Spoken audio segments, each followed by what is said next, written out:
How to update WhatsApp to the latest version. In today's video, I'll show you how to update your WhatsApp on a device. First, make sure you have downloaded WhatsApp on your phone. If you are an iPhone user, you can download it from App Store, and if you are an Android user, you can download it from Google Play Store. After you have installed WhatsApp, if you want to update it to the latest version, then you have to go to the App Store or Google Play Store to update it. To check if there are any updates or not, simply click on search bar and open App Store. Now you can see search icon on the bottom right corner. Click on it, and here on the search bar type in WhatsApp and click search. Now scroll down a little bit and click on this WhatsApp logo.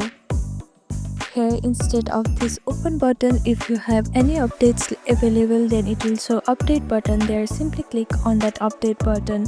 Then it may take some time to update it. After that, you can see open button like this. Click on open to use WhatsApp Messenger to the latest version. And that's it. This is how you update a WhatsApp to the latest version. Thank you for watching this video. Please do not forget to like, share and subscribe to our channel, and comment down below if you have any other queries. Thank you.